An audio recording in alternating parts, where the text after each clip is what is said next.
चलो देखते हैं क्वाड्रिलेटरल।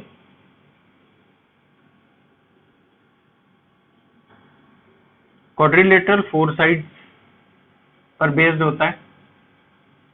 जैसे हम कोई भी फिगर बना लेते हैं, तो अगर एक जनरल हम लोगों का क्वाड्रिलेटरल है, जनरल अगर क्वाड्रिलेटरल है तो इसके इंटीरियर एंगल ये 180 हो जाएगा, ये 180 हो जाएगा। तो ए बी सी डी अगर हम लोग ले लेंगे तो angle A plus angle B plus angle C plus angle D हम लोगों को कितना मिल जाएगा? 360 डिग्री का। अच्छा, दो टाइप के क्वाड्रिलेटरल होते हैं, एक ये प्लेन क्वाड्रिलेटरल होता है, दूसरा वाला साइक्लिक क्वाड्रिलेटरल होता है। साइक्लिक क्वाड्रिलेटरल का मतलब क्या है कि उसके जो 4 कोऑर्डिनेट्स हैं, 4 वर्टेक्स हैं, वो सारे के सारे एक सर्किल को में भी रहते हैं। तो अगर हमने ये सर्किल एक बना लिया और इनको अगर जोड़ लिया ए बी सी डी, तो ये जो होगा ये साइक्लिक क्वाड्रिलेटरल होगा। इस साइक्लिक क्वाड्रिलेटरल में एक चीज होती है, अपोजिट एंगल्स का जो सम है, अपोजिट एंगल्स का जो सम है, angle A plus angle C 180 degree होगा। इसी तरीके से angle B plus angle D ये भी 180 डिग्री होगा। ये केवल साइक्लिक क्वाड्रिलेटरल के केस में होगा, हर क्वाड्रिलेटरल के केस में नहीं होगा। अगर हम लोग एरिया के बारे में बात करते हैं तो क्वाड्रिलेटरल के लिए ये वाली साइड अगर हम लोगों के पास में H1 है, ये वाली साइड अगर H2 है, तो एरिया जो होगा क्वाड्रिलेटरल का half H1 into B D, एक डायगोनल मिली होगी, plus half H2 into B D. अगर हम इसको जोड़ लेंगे तो ये हो जाएगा हमारा हाफ H1, अलग अलग करके ही निकालने पड़ेंगे ये।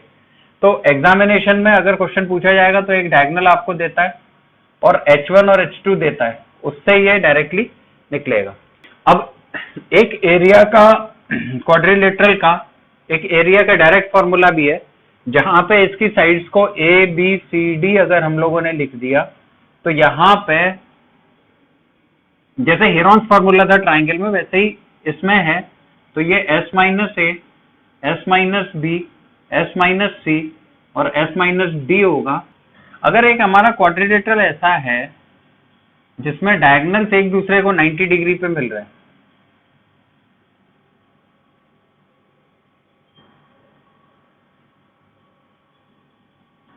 ये ऐसे करके हमने एक क्वाड्रिलेटरल बनाया जहां पे डायगोनल्स जो हैं ये एक दूसरे को 90 डिग्री पे मिल रहे हैं, इसको हम लोग D1 ABCD लिख देते हैं।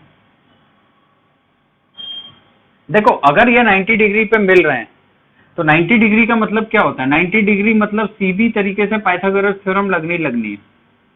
तो पाइथागोरस थ्योरम के लिए अगर हम लोग इसको देखो P1 ले लें, इसको P2 ले लें, इसको Q1 ले लें और इसको Q2 ले लें, ये वाला जो पोर्शन है, ये छोटा छोटा जो पोर्शन है, तो देखो ये जो होगा अगर हम इसका होल स्क्वायर करते हैं, ए बी स्क्वायर जो होगा P1 square plus Q1 square ही तो होगा। और यहाँ पे हम लोग लिख सकते हैं P2 square plus Q1 square. ये क्या होगा? ए बी स्क्वायर के बराबर होगा। ये क्या होगा? BC स्क्वायर के बराबर होगा। पाइथागोरस थ्योरम लगा रहे हैं, यहाँ से एक रिजल्ट आने वाला है, P2 square plus Q2 square और ये P1 square plus Q2 square. अच्छा, एक चीज देखो, ये हो गया CD स्क्वायर के बराबर और ये हो गया AD स्क्वायर के बराबर। अगर हम लोग यहाँ पे ये देखें P2 square plus Q1 square, P1 square plus Q2 square, अगर हम इन दोनों को जोड़ दें, जैसे एग्जाम्पल के तौर पर AD square plus BC square को अगर हम लोग जोड़ दें, तो यहाँ पे हम लोगों को क्या मिल रहा है? P1 square plus Q2 square plus P2 square plus Q1 square, यही तो मिल रहा है। ऐसे ही अगर हम लोग इन दोनों को जोड़ देते हैं, AB square plus CD square को अगर हम लोग जोड़ देते हैं तो हम लोगों को क्या मिल रहा है? P1 square plus Q1 square plus P2 square plus Q2 square. देखो ये दोनों सेम है, ये दोनों सेम है ना, सेम। P1 स्क्वायर है, P1 स्क्वायर है, Q2 स्क्वायर है, Q2 स्क्वायर है, Q1 स्क्वायर है, Q1 P2 सेम है। तो हम लोग यहाँ से एक रिजल्ट हम लोगों को मिल जाता है, वो ये है कि जब डायगोनल्स एक दूसरे को काटते हैं 90 डिग्री पर, तो हम लोगों को मिलेगा अपोजिट साइड्स का होल स्क्वायर का जो सम है ये बराबर होगा। ठीक है, एक आगे देखते हैं, वो ये है कि अगर एक क्वाड्रिलेटरल हमारा ऐसा है जिसके अंदर में एक सर्किल इंस्क्राइब्ड है, ये हमने एक बनाया ऐसे करके, ये और ये,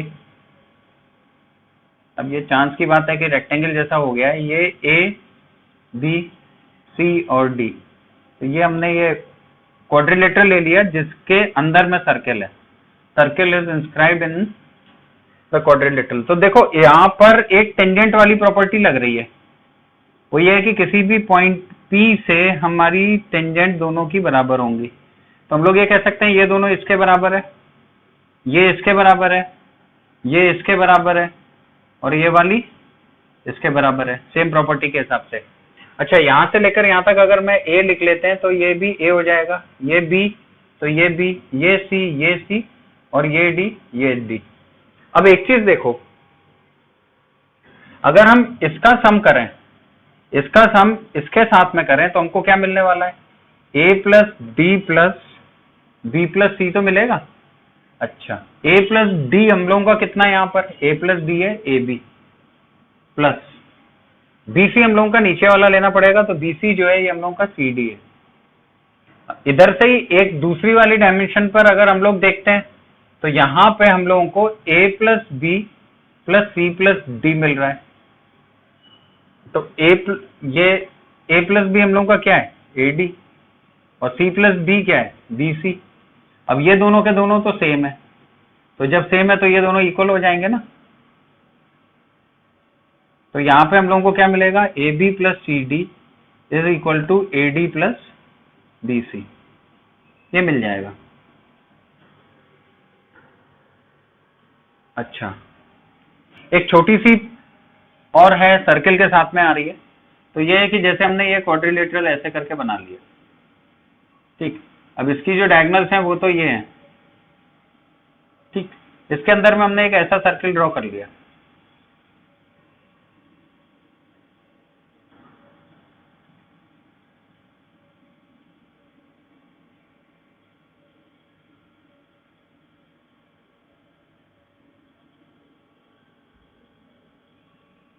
इसके अंदर में हमने एक सर्किल ड्रॉ कर लिया, ठीक, ये इसका सेंटर है, ये इसका सेंटर है। अब अगर हम लोग ये वाले एंगल्स को देखें, ये वाला जो एंगल है, ये वाले जो एंगल्स अगर हम बना लेते हैं, डायगोनल देखो यहां काट रही है, ये सेंटर है, ये वाले अगर एंगल्स बना लेते हैं, ABCD लिख लेते हैं, तो यहां पे एंगल AOB प्लस एंगल, ये वाला जो एंगल है, ये वाला एंगल और ये वाला एंगल प्लस DOC, ये बराबर होगा ये वाला एंगल और इस वाले एंगल के, angle AOD plus angle BOC। ठीक है, नेक्स्ट साइक्लिक क्वाड्रिलेटरल का एक बहुत ही इंपॉर्टेंट एप्लीकेशन है, उसको जरा समझ लो।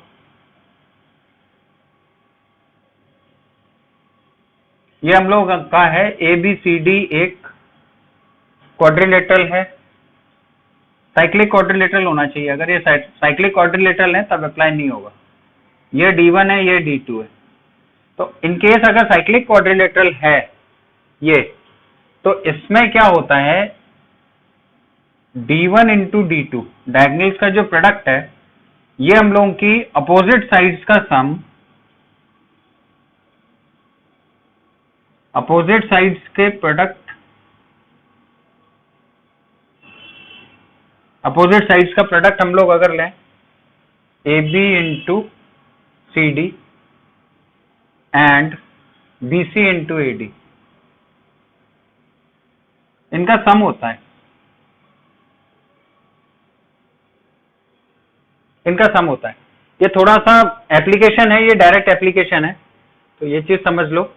अच्छा, एक डायरेक्ट क्वेश्चन हम लोगों को मिल जाता है, अगर हम लोग mid points of sides of a quadrilateral को हम लोग जोड़ते हैं तो हम लोगों को कौन सी फिगर मिलती है, कौन सी? यहाँ पे रेक्टेंगल दे दिया उसने, पैरेललोग्राम दे दिया, तो ये चीजें देखनी है।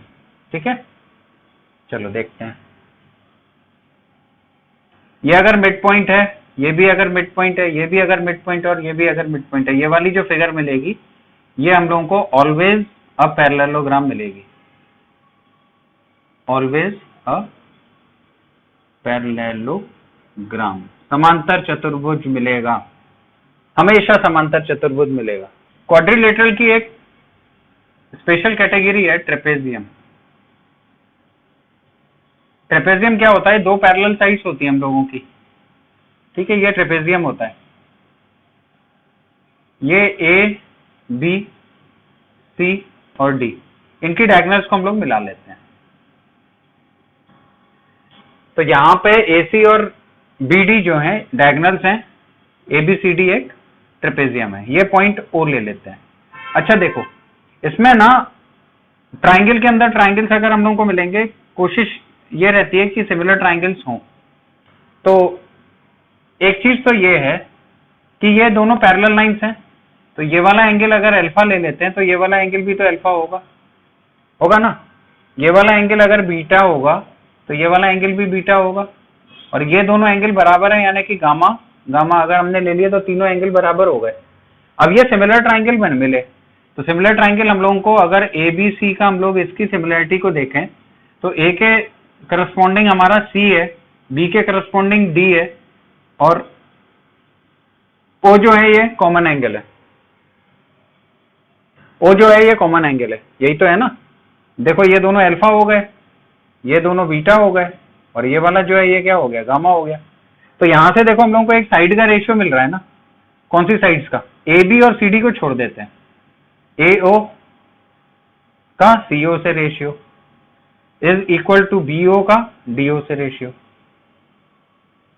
यही तो मिल रहा है। इसको अगर मल्टीप्लाई करते हैं तो A O into O D is equal to B O into O C, यही तो रिजल्ट हम लोगों को मिला। जरा इधर समझो, A O into O C is equal to B O into O D.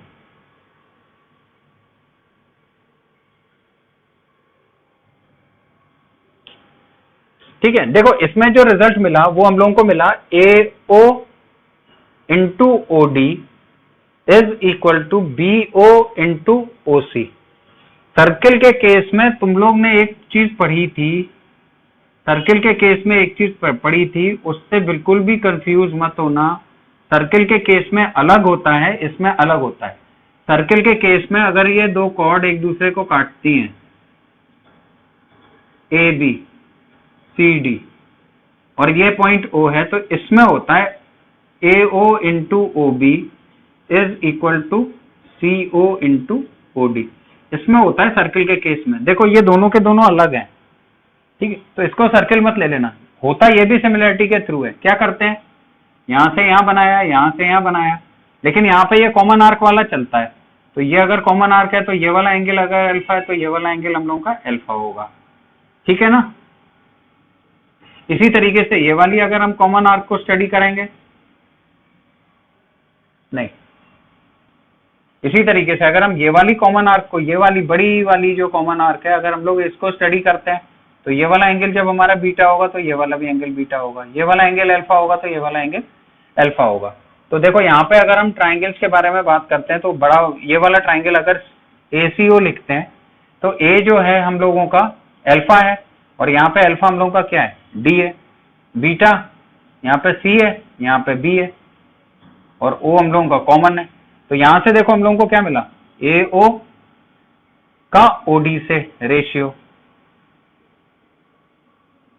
CO का BO से रेशियो, यही तो मिला। तो ये अगर आपस में मल्टीप्लाई कर देंगे तो ये रिजल्ट हम लोगों को मिलेगा। तो ये चीज ध्यान देना, अगर ट्रेपेजियम होगा तो सर्किल मत लगा देना, क्योंकि मैंने देखा है बच्चे अक्सर करके इन दोनों में गलतियां कर देते हैं। ट्रेपेजियम में गलतियां करते हैं, ट्रेपेजियम में ये वाली चीज लगा देते हैं और फिर क्वेश्चन गलत लगा देते हैं। ऑप्शंस में दोनों होते हैं, ये भी होता है और ये भी होता है, तुमको इस पर ध्यान देना है, ठीक है। ये ले लेते हैं कि ट्रेपेजियम में उसने हम लोगों को ये बोला, ठीक है। यहां से हम लोगों की एक डायगोनल ये जा रही है, दूसरी डायगोनल ये जा रही है, और ये जो पॉइंट्स हैं ये पी एम और एन पॉइंट्स डायगोनल के मिड पॉइंट्स हैं। M and R mid points of diagonal, मध्य बिंदु हैं, मिड पॉइंट्स ऑफ डायगोनल, ठीक है। तो mn की लंबाई पूछेगा वो तुमसे, mn की लंबाई देखो, ये यहां से यहां, इसकी लंबाई पूछेगा,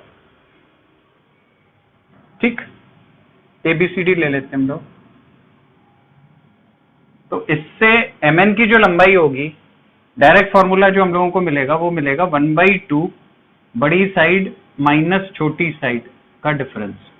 ये डायरेक्ट फॉर्मूला है। ये फॉर्मूला आया कहां से, ये चीज जरा देख लो, ठीक है। देखो हम लोग एक ट्रेपेजियम लेते हैं यहां पे, यहां पे हमने ये ले लिया, ठीक है। यहां पे हमने इसको ये बनाया, ये डायगोनल्स है हो गई हम लोगों की, ठीक है। ये वाला पॉइंट देखो, ये मिड पॉइंट है इसका, और ये वाला भी पॉइंट हम लोगों का मिड पॉइंट है,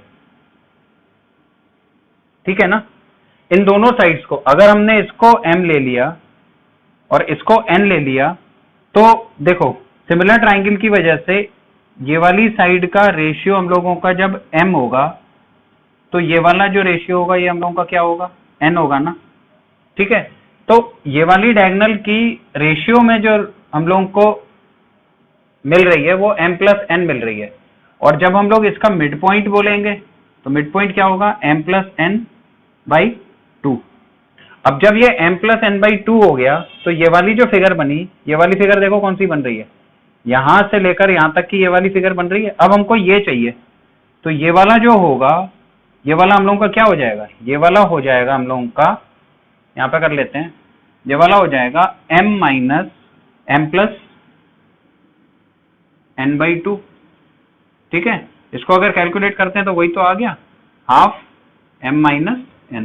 तो ये इस तरीके से बनाए, तो फॉर्मूला याद रहे तो ठीक है, वरना फिर इसको रेशियो के फॉर्मेट में भी तुम लोग कर सकते हो। इसीलिए मैंने ये चीज बताई है कि फॉर्मूला आया कहां से। रेशियो के फॉर्मेट से करोगे तो फॉर्मूला भूल सकते हो, रेशियो वाली चीजें कभी नहीं भूलोगे।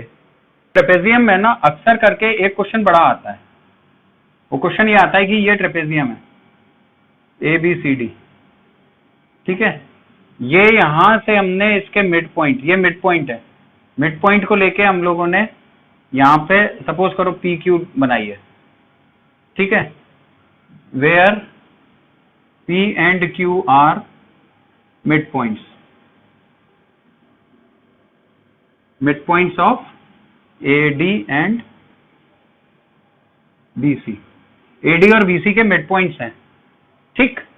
तो PQ की लंबाई वो पूछता है, PQ कितनी होगी। देखो PQ निकालने का बहुत ही सिंपल तरीका है, वो ये है कि हम लोग इसको यहां से यहां ले आते हैं, ठीक है। इनके पैरेलल हमने ये बना दी, तो यहां से लेकर यहां तक की जो लंबाई हो गई, ये लंबाई हम लोगों की क्या हो गई, AB के बराबर ही तो है, तो ये वाली लंबाई तो हमारी AB हो गई ना। अब ये भी AB हो गई, तो ये वाली जो लंबाई निकली ये हम लोगों की क्या निकली, DC माइनस AB निकली।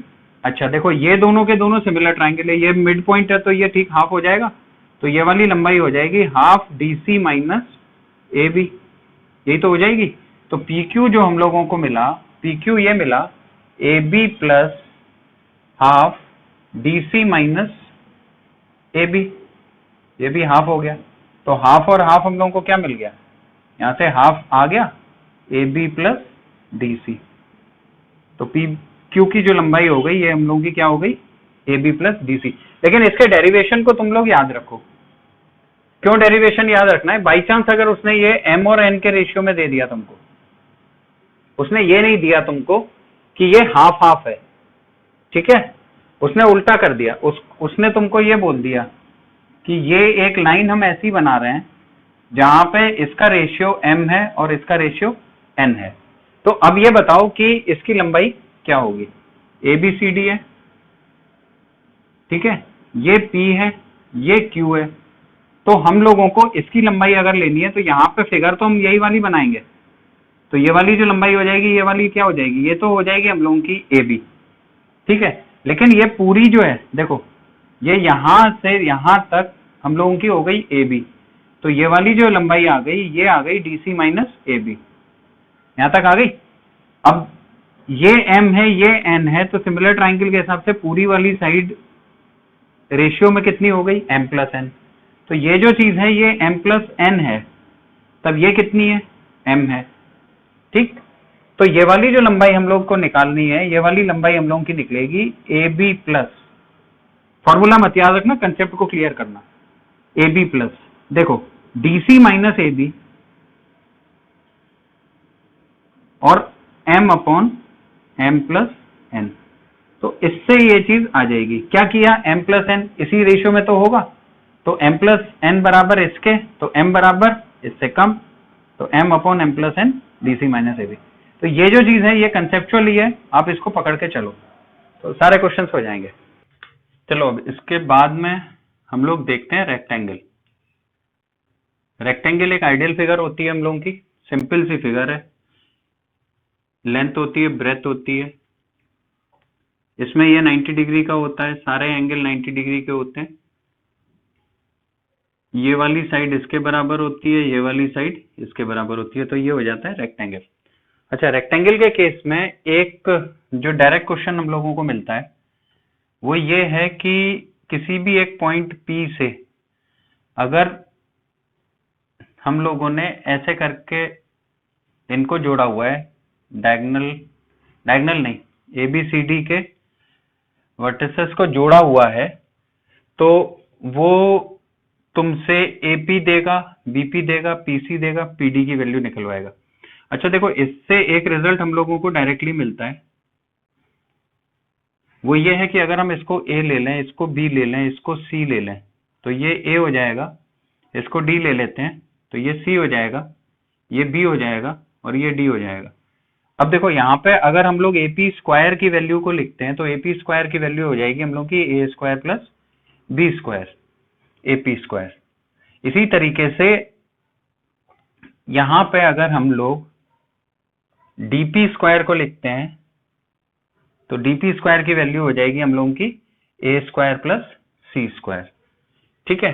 अब अगर हम लोग यहाँ पे आए तो ये CP का होल स्क्वायर मिल रहा है, तो अगर हम इसमें CP का होल स्क्वायर को ऐड कर दें तो CP का होल स्क्वायर क्या है हम लोगों का C square plus D square, यही तो है। और अगर हम इसमें अगर BP का होल स्क्वायर ऐड कर दें तो BP का होल स्क्वायर ऐड करने का मतलब कितना हो गया, BP का होल स्क्वायर हो गया B square plus D square.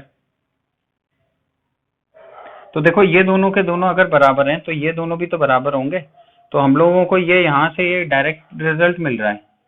तो ये बहुत ज्यादा इंपॉर्टेंट है, रेक्टेंगल के क्वेश्चन अगर पूछे जाते हैं तो उसमें यही पूछा जाता है, ये ठीक है। ये गिवन दे देगा, ये दे देगा, ये दे देगा, ये पूछ लेगा, कोई भी एक डायमेंशन को तुमसे पूछ लेगा, तो उसमें ये चीज डायरेक्टली हम लोगों को अप्लाई करनी है। एक क्वेश्चन और डायरेक्टली पूछ लेता है, वो ये है कि रेक्टेंगल के अगर हम लोग मिड पॉइंट्स को जोड़ें, इससे भी क्वेश्चन काफी ज्यादा पूछे गए।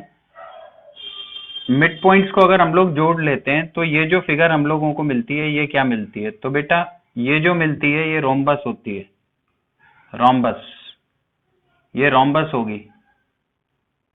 और ऑब्वियसली रोम्बस का जो एरिया होगा वो क्या होगा, इसका एरिया होगा हाफ ऑफ रेक्टेंगल, ठीक है। स्क्वायर नहीं बनेगी, काफी सारे बच्चे जो है इसको स्क्वायर लेके ए स्क्वायर कर देते हैं, ए स्क्वायर नहीं होगा, क्योंकि देखो अगर हम लोग इसको देखें तो ये पाइथागोरस थ्योरम यहाँ पे लग रही है, ये पाइथागोरस थ्योरम लग रही है, तो ये अंडर रूट में आएगी, ठीक है। तो ये वाली डायमेंशन, ये वाली डायमेंशन, ये वाली डायमेंशन और ये वाली डायमेंशन चारों बराबर होंगी, लेकिन ये वाला जो एंगल है ना, ये वाला एंगल 90 डिग्री नहीं होगा। 90 डिग्री कब होगा, जब ये रेक्टेंगल हम लोगों का स्क्वायर हो जाएगा। तो यहां से एक चीज हम लोगों को मिल जाती है कि रेक्टेंगल के केस में अगर रोम्बस मिलता है तो स्क्वायर के केस में हम लोगों के अंदर में हम लोगों को क्या मिल जाएगा, स्क्वायर ही मिल जाएगा। क्लियर हो गया, तब ये 90 डिग्री हो जाएगा। तो स्क्वायर के अंदर अगर हम मिड पॉइंट्स को जोड़ेंगे तो ये हम लोगों को स्क्वायर मिलेगा। आते हैं पैरेललोग्राम पर।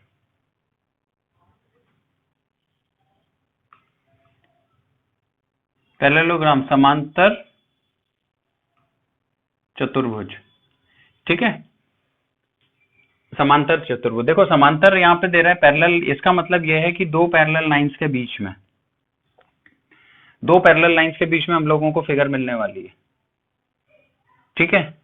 तो दो पैरेलल लाइंस के बीच में, दो पैरेलल लाइंस के बीच में अगर हम लोगों को कॉमन बेस के ऊपर, इस वाला ये जो कॉमन बेस है इसके ऊपर हम जितने पैरेललोग्राम बनाएंगे इन सब के एरिया बराबर होंगे, इन सब के एरिया बराबर होंगे जितने पैरेललोग्राम बनाएंगे। अगर हम एक यहां से ये बना देते हैं पैरेललोग्राम और ये अगर एक पैरेललोग्राम बना देते हैं तो इन सब का भी एरिया क्या होगा, सारे पैरेललोग्राम का एरिया बराबर हो जाएगा, ठीक है, जो भी है। लेकिन कॉमन बेस होना चाहिए, अगर कॉमन बेस नहीं होगा तब फिर ये बराबर नहीं होंगे। तो दो पैरेलल लाइंस के बीच में जितने भी हम लोगों के पैरेललोग्राम बन रहे हैं सबके एरिया बराबर होंगे। ये देखते हैं, एक पैरेललोग्राम यहाँ पे बनाते हैं हम लोग। ये एक पैरेललोग्राम बनाया हमने, ठीक है, ये दोनों की दोनों साइड्स एक दूसरे के पैरेलल हैं, एक दूसरे के पैरेलल हैं। ये हमने यहां से लेकर ये डायगोनल अगर एक दूसरे को, ये डायगोनल अगर हमने बना दी तो इसमें क्या होता है, इसमें ये जो डायगोनल्स हैं, देखो ये वाला एंगल जो है, ये वाला एंगल अगर हम अल्फा के बराबर लेते हैं तो इसमें ये वाला भी एंगल हम लोगों का अल्फा हो जाएगा ना, ठीक है। दोनों आमने सामने के जो एंगल हैं वो बराबर होते हैं, तो ये वाला एंगल अगर हम लोगों का बीटा होगा तो ये वाला एंगल भी हम लोगों का बीटा होगा, ठीक है। लेकिन ये जो डायगोनल है ना, ये वाली जो डायगोनल है ये एंगल बाइसेक्टर नहीं होती है। बहुत बड़ा बाइसेक्टर नहीं होती है, ये एंगल बाइसेक्टर नहीं होती है, ध्यान देना। ये दोनों एंगल नहीं बराबर होंगे, ये दोनों एंगल भी नहीं बराबर होंगे, तो ये एंगल बाइसेक्टर्स के तौर पर नहीं होंगी। तो हम लोग क्या बोलेंगे कि diagonals are not angle bisectors, पहला है। चलो देखो एंगल बाइसेक्टर जरा देखो कैसे बनते हैं। अगर हम पैरेललोग्राम का बनाए, ये पैरेललोग्राम हमने लिया, इसका एंगल बाइसेक्टर हम लोगों का यहाँ जा रहा है, इसका एंगल बाइसेक्टर हम लोगों का यहाँ जा रहा है, इसका एंगल बाइसेक्टर यहाँ जा रहा है, इसका एंगल बाइसेक्टर हम लोगों का यहाँ आएगा, तो ये होंगे एंगल बाइसेक्टर्स, ठीक है। और अगर ये एंगल बाइसेक्टर्स हैं तो ये जो बीच वाली जो फिगर हम लोगों को मिल रही है ना, ये वाली जो फिगर मिल रही है, ये वाली फिगर हम लोगों की स्क्वायर जरूर दिख रही है लेकिन ये रेक्टेंगल होगी। डायरेक्ट क्वेश्चन मिल जाता है कि एंगल बाइसेक्टर्स के द्वारा बनाई गई पैरेललोग्राम के अंदर में जो फिगर होती है वो क्या होती है, तो आंसर इज रेक्टेंगल। यही पैरेललोग्राम अगर रोम्बस हो जाएगा तब फिर ये स्क्वायर हो जाएगा, ठीक है ना। पैरेललोग्राम अगर हम लोगों का रोम्बस के शेप में हो गया, कैसे रोम्बस के शेप में हो गया, ये सारी की सारी साइड्स हमारी बराबर हो गई, रोम्बस के शेप में हो गया, तब ये जो बनेगा, जो ये यहाँ पे बनेगा, ये जो होगा ये हम लोगों का स्क्वायर होगा, अगर इसकी सारी साइड्स ए हम लोगों ने ले ली है, ठीक है। अच्छा एक और चीज है वो ये देखो कि पैरेललोग्राम, अगर हम लोगों ने ये पैरेललोग्राम बनाया और ये पैरेललोग्राम बनाया तो इसका जो एंगल बाइसेक्टर है और इसका जो एंगल बाइसेक्टर है ये दोनों 90 डिग्री पे काटते हैं। ये प्रॉपर्टी पहले भी कवर हो चुकी है, ज्योमेट्री के केस में कवर की थी। वो ये है कि ये हमने ये दो हैं, ये ट्रांसवर्स बनाई थी, इसका जो एंगल बाइसेक्टर और इसका एंगल बाइसेक्टर ये 90 डिग्री पे होगा, तो सेम प्रॉपर्टी यहाँ पे भी लग रही है। दो पैरेलल लाइंस के बीच में अगर ट्रांसवर्स है तो ये वाली हमने एक लाइन दे दी, ये दोनों पैरेलल लाइंस हैं तो ये ट्रांसवर्स का काम कर रही है। एक एरिया पर बेस्ड पैरेललोग्राम का प्रॉपर्टी है वो ये पैरेललोग्राम है, किसी भी एक पॉइंट P से हमने ABCD अगर पैरेललोग्राम ले लिया तो ऐसे करके हमने जोड़ दिया है, ठीक है, डायगोनल नहीं है, तो इसका एरिया और इसका एरिया दोनों का एरिया जोड़ देते हैं, तो area of triangle ADP plus triangle BPC ये जो होगा ये बराबर होगा इस वाले के, ये वाले जो है ना, ये वाले जो ट्राइंगल बन रहे हैं ना अपोजिट, ये वाले जो ट्राइंगल बन रहे हैं अपोजिट, तो हम लोग यहाँ पे ये बोल देंगे कि triangle DPC plus triangle APB, और ठीक है, ठीक है। तो ये दोनों के दोनों, इन दोनों का टोटल बराबर होगा एरिया के। अच्छा, एक और हम लोगों को यहां पर, अगर हम लोगों को पैरेललोग्राम उसने ऐसे दे दिया जिसमें हम लोगों की साइड A है, ये भी A है, ये भी B है, ये भी C है, तो हम लोगों को एरिया का डायरेक्ट फॉर्मूला जो हम लोगों को मालूम है, क्वाड्रिलेटरल के केस में क्या था? क्वाड्रिलेटरल के केस में हम लोगों को मालूम था S minus A, S minus B, S minus C और S माइनस D एरिया होता है। S जो होता है ये होता है A plus B plus C plus D by 2। Semi perimeter ही तो होता है, सेमी पेरीमीटर से याद रखो। अब अगर हम लोगों ने ये C की जगह पे क्या है A और D की जगह पे क्या है B, तो ये हम लोगों का यही तो हो गया S माइनस A का whole square S minus B का होल स्क्वायर का अंडर रूट हो गया। तो हम लोगों को यहां से मिल गया S minus A S minus B is equal to area, हो गया ना? ठीक है, तो ये हम लोगों को यहाँ पे मिल जाता है, जहां पे S की जो वैल्यू होगी वो हम लोगों की क्या हो जाएगी 2A प्लस B बाई 2, तो ये निकल आएगा। पैरेललोग्राम में एक और है, छोटी सी चीज है, अच्छी है, इंपॉर्टेंट है, वो ये है कि जैसे हम लोगों ने ये ABCD पैरेललोग्राम ले लिया जिसमें AC और BD हम लोगों के डायगोनल्स हैं। पैरेललोग्राम में डायगोनल से रिलेटेड ही क्वेश्चन तुम लोगों को पूछेगा वो। तो यहाँ पे डायगोनल का होल स्क्वायर अगर हम लोग कर लेते हैं BD स्क्वायर, तो ये जो होगा ना ये इसकी साइड के बराबर होगा, सारी साइड्स के स्क्वायर के बराबर होगा। अब ये दोनों साइड बराबर हैं तो हम लोग ये देख सकते हैं ना AB square plus BC square, आ गया समझ में? तो ट्वाइस के बराबर होगा। वैसे हम लोग ये कह सकते हैं कि square of diagonals, sum of square of diagonals is equal to same चीज sum of square of side. तो ये पैरेललोग्राम के केस में लग जाता है।